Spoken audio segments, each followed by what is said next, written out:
My daughter needs a man like you." Samuel Grant froze in the middle of Harlow Creek, Texas, in the autumn of 1884. He had only been in town 4 days, had no steady work, and had barely enough money left for another week at the boarding house. Yet an elderly stranger had just watched him lift a heavy wooden crate into a wagon and spoken those strange words as though he had already made up his mind about Samuel's future. Samuel had no idea that one small act of kindness was about to lead him toward the woman who would change his life. If you love emotional Western romances where kindness means more than money, stay with Nordic love stories. Samuel had noticed the old man from across the dusty street. The man was struggling with a crate that was clearly too heavy for him. He had managed to raise one side into the wagon but could not get it farther. Samuel crossed the road without hesitation.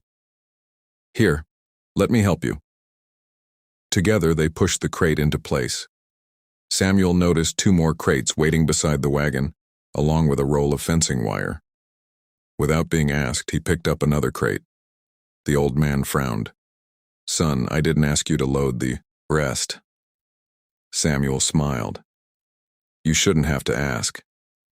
10 minutes later, the wagon was ready. The old man studied Samuel with sharp blue eyes. "Name's Earl Callahan," he finally said. "I've got a ranch south of town. My east fence needs repairing. If you're looking for honest work, you can start Monday." Samuel shook his hand. "Samuel Grant, I'd appreciate it." Earl climbed onto the wagon, gathered the reins, then suddenly looked down again. "One more thing." Samuel waited. Earl gave him a knowing smile. "I've got a daughter. She could use a good man like you." Samuel blinked. Before he could answer, Earl clicked his tongue and drove away. Samuel stood there wondering whether the old rancher had been joking. He decided it didn't matter. Work was work. Monday morning brought him to the Callahan ranch, before sunrise. Instead of Earl, a young woman opened the kitchen door. She had dark brown hair pinned neatly behind her head, clear brown eyes, and the calm expression of someone who did not appreciate surprises. "You must be the new fence worker." "Samuel Grant." "Nora Callahan." She poured him coffee. Then she said, "My father told me he hired someone." Samuel hesitated. "He also told me about you." Her expression changed. "What exactly did he say?" Samuel answered honestly. "He said you needed a man like me." Nora stared at him. "My father has been trying to arrange my future for 3 years." Samuel nodded.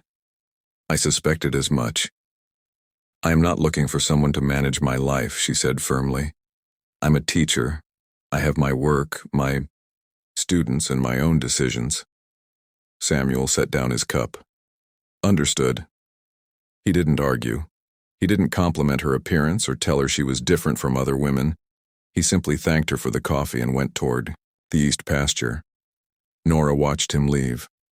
For the first time in years, a man had listened to her without trying to change her mind.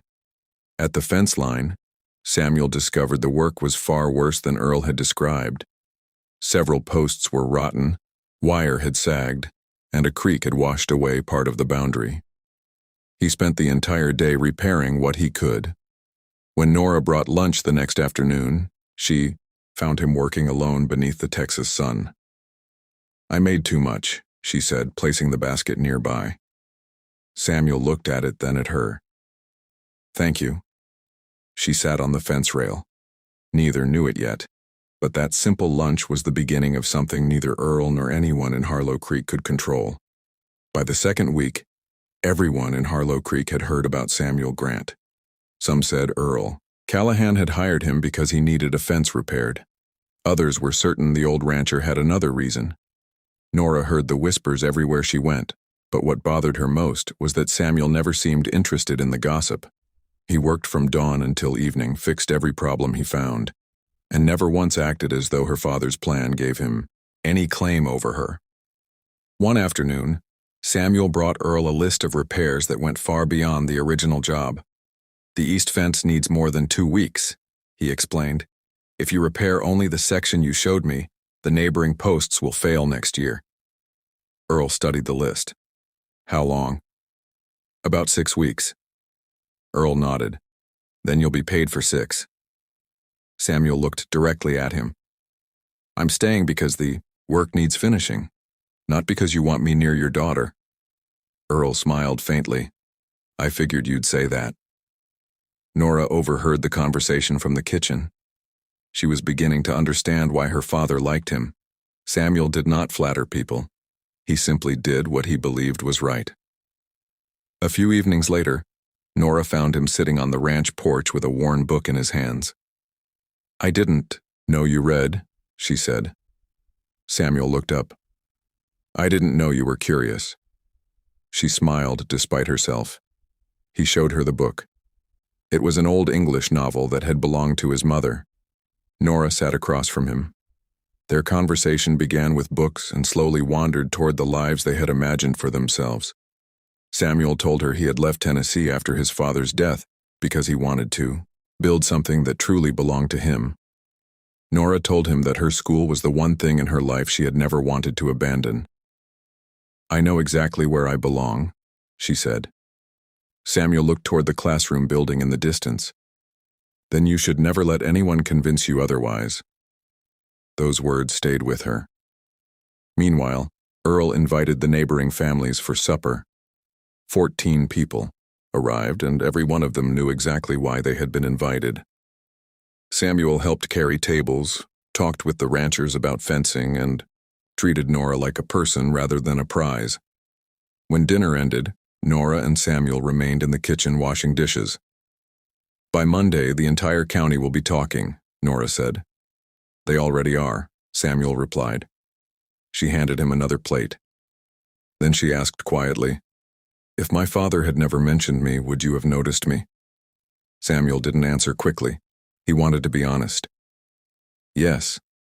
Nora looked up. When? The morning you told me you didn't need anyone to solve your life. He smiled slightly. You meant every word. Nora lowered her eyes. And when did I notice you? Samuel asked. She smiled. When you said understood and actually meant it. Silence settled between them. Outside, the Texas night was warm and still. Neither moved toward the door. Finally, Samuel said, Coffee tomorrow? Morning? Nora looked at him. Only if you're asking about coffee. I am, she smiled. Then yes. The next morning, something had changed. Samuel knew it. Nora knew it. Even Earl noticed it when he saw them talking by the kitchen window. But neither Nora nor Samuel was ready to admit what was growing between them. They had begun with a stranger's heavy crate and a simple act of kindness. Now something much more dangerous was happening. They were beginning to choose each other freely. The 6th week arrived faster than either Nora or Samuel expected. The east fence was finally complete, stronger than it had been in years. Samuel had done exactly what he promised, but now he faced the decision he had been avoiding. He had originally come to Texas searching for a place to begin again. Harlow Creek had given him work, but Nora had given him something he had not expected to find, a reason to stay. One evening, Samuel stood beside the repaired fence as the sun disappeared behind the distant hills. Nora approached slowly. Tomorrow is your last day, she said. Samuel nodded. It is. She looked toward the pasture. Where will you go? I don't know yet. Nora was quiet. Then she asked, If you leave, will you come back? Samuel turned toward her. Would you want me to? Nora took a breath. I'm asking you a question. Samuel smiled. Then I'll answer honestly. Yes, I'd come back if there was a reason. And if there wasn't, I'd still find one. Nora's eyes softened. Samuel. Before she could continue, Earl appeared at the barn door. He had clearly heard enough to understand what was happening, but for once he did not interfere. Nora, he said, I owe you an apology. She looked at him. Earl continued. I thought I could help you find happiness by putting the right man in your path. I was wrong. You never needed me to choose for you. Nora smiled. That's the Smartest thing you've said all year. Earl laughed. Probably. He turned to Samuel. And you, son, if you stay, I want you to stay because you want this place. Not because I offered you a daughter along with a job. Samuel nodded. I understand. Earl looked between them. Good. Then I have nothing else to say. He walked away, leaving them alone. Samuel faced Nora. I came here looking for land, work, and a fresh beginning. He paused. I found all three. But the reason I want to stay is you. Nora's eyes filled with tears, though she smiled. You know I won't become someone different just because I love you. Samuel stepped closer. I don't want you different. He took her hand gently. That's the woman I fell in love with. For a moment, neither spoke. The wind moved softly through the grass. Nora squeezed his hand. Then stay. Samuel smiled. I will. Months later, the people of Harlow Creek still talked about the old rancher who had introduced a wandering cowboy to his daughter.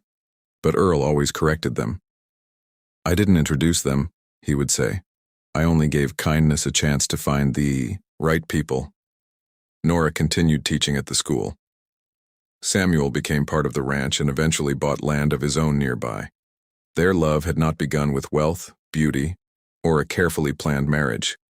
It had begun with a heavy crate, a stranger who needed help, and a man who never asked whether anyone was watching. Sometimes the greatest love stories begin with the smallest acts of kindness. And sometimes when two people are brave enough to choose each other freely, a simple helping hand can become the beginning of a lifetime. This is Nordic Love Stories.